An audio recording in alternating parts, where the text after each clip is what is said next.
el ácido clorhídrico, que lo que van a hacer es entre 2-3 horas que se demoran en degradar este alimento.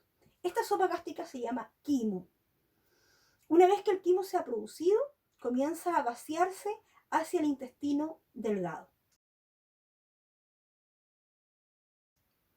Pasa nuevamente por otro esfínter, que es el esfínter pilórico, y en la primera zona del intestino delgado, que se llama duodeno, es donde se va a producir la absorción de nutrientes.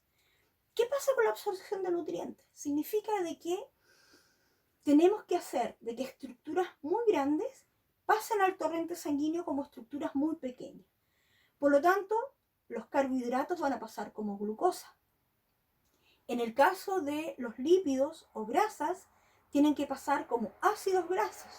Pero en el caso de los lípidos no pasa directamente al torrente sanguíneo, va a pasar primero hacia el sistema linfático.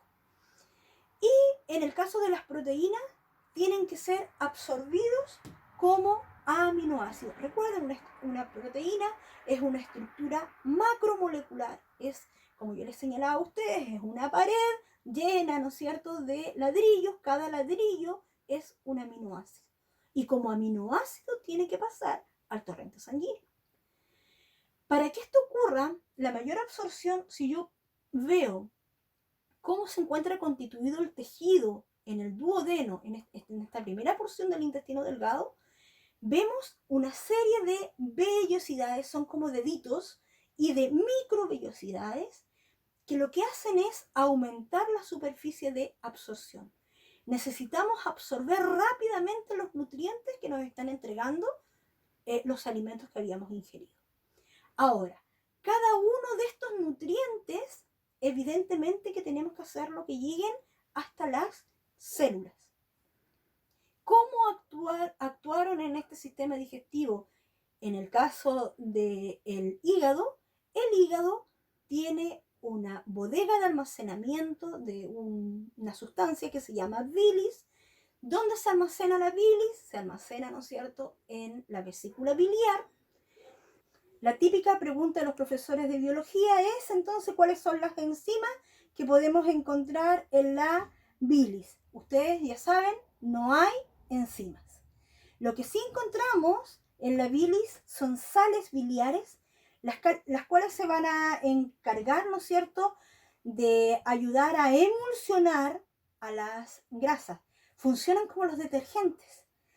Quizás ustedes han intentado lavar un plato con grasa y sin detergente y más encima con agua fría, es prácticamente imposible. Entonces, ¿qué es lo que hacemos para sacar la grasa? Aumentamos la temperatura del agua y ocupamos un detergente. Significa, ¿no es cierto?, que lo emulsiona, lo corta, lo fragmenta esta grasa en algo más pequeñito como son las micelas. ¿De qué está constituida la bilis? Sí, tenemos que decir de que tenemos un alto grado de colesterol, ¿ya? ¿Y qué hormona tenemos dentro de la bilis? Tenemos a la colecistoquinina, que se encarga entonces de estimular la secreción biliar.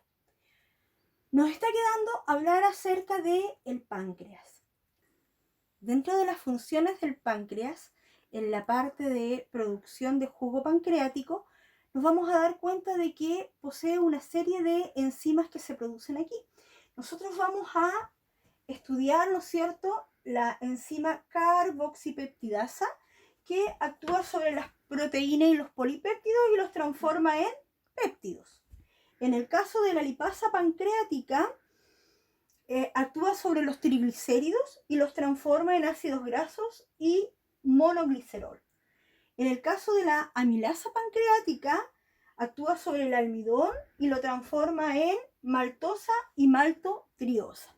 Hay más enzimas pancreáticas, pero la verdad es que me gustaría que ustedes aprendieran, ¿no es cierto?, la función de estas principalmente.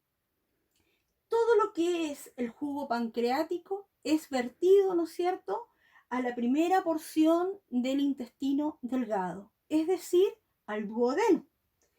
¿Qué otras enzimas más se producen, ¿no es cierto? En el caso de la mucosa intestinal, está produciendo la lactasa que actúa sobre la lactosa y la transforma en galactosa y glucosa.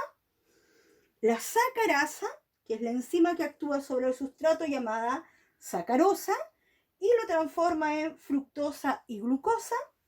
Y la maltasa actúa sobre la maltosa para que tengamos un producto como es la glucosa más glucosa.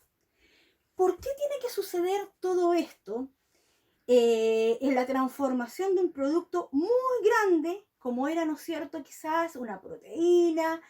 En el caso de las proteínas, tienen que ser transformadas finalmente en aminoácidos para que ingresen al torrente sanguíneo. En el caso de los lípidos, tienen que ser transformados en ácidos grasos para que ingresen específicamente al torrente linfático. Y en el caso, ¿no es cierto?, de los carbohidratos, van a ser absorbidos como glucosa, ¿no es cierto? Este monómero que es la glucosa es como va a ingresar al torrente sanguíneo. Quizás es importante que ustedes recuerden algo como es enzima más sustrato. Se produce el complejo enzima-sustrato, producimos nuevamente la enzima que es liberada más el producto. Entonces, nosotros hemos estado hablando de enzimas hasta el momento.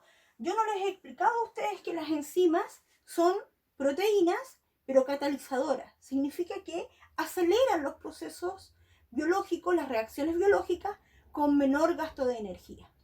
Entonces, por ejemplo, acá la glándula salival producía una enzima que se llama amilasa salival, actúa sobre el sustrato que es el almidón y lo transforma, ¿no es cierto?, en maltosa y maltotriosa.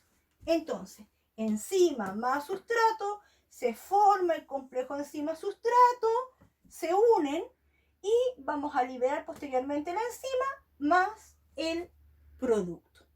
Dentro de la absorción, quizás también es importante señalarles a ustedes que tanto la absorción del agua como la absorción de minerales ocurre en porciones específicas del intestino grueso. Estamos hablando del colon.